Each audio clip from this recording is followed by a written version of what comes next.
Welcome to another Minute Microscopy. I'm Eric Rosenblatt, and if you haven't already, like and share and subscribe and all that jazz. So today, I'd like to talk about something that has been bugging me for decades, actually, and that is game ROM archive sites.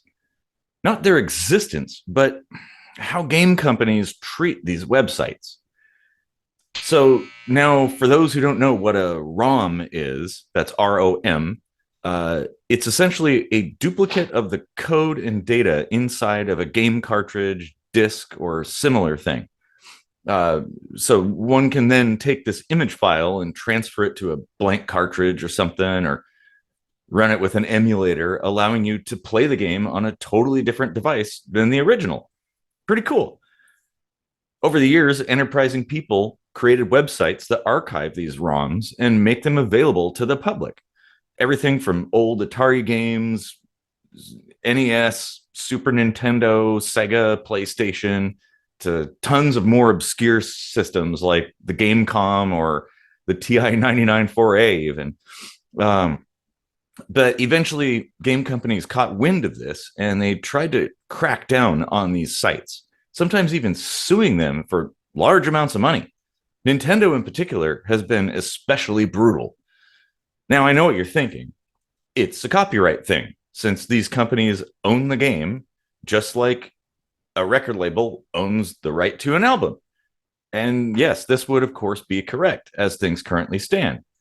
Companies like Nintendo often claim the same things record companies do: lost revenue. But how can they lose revenue for a game they no longer sell?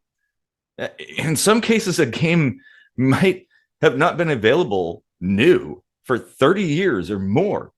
Nintendo states, like their official statement, I guess, says that there's no reason for people to be copying these ROMs since the characters in those games are present in modern day creations. Well, that's a silly, myopic, and ignorant interpretation of their customer base. People might love the characters, sure, but they also love the old games in their own right. Those games play different and they tell different stories. Perhaps there could be a measure of nostalgia the new games don't provide.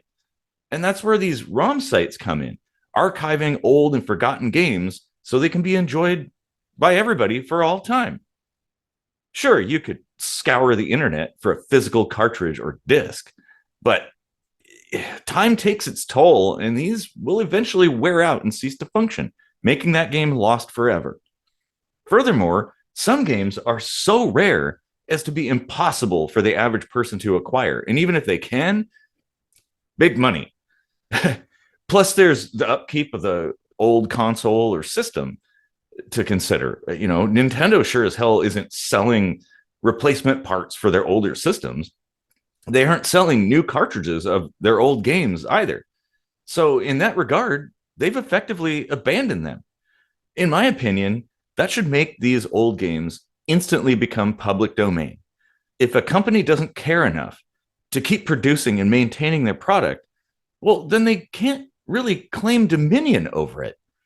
Those fans who track down game carts and ROM dump them, organize the files, collect historical information, scan user manuals and box covers, and make and sell replacement parts, well, they carry a lot more weight in terms of ownership because they've fished out something another effectively threw into the dumpster of the past, and they're actually doing the work to keep it alive.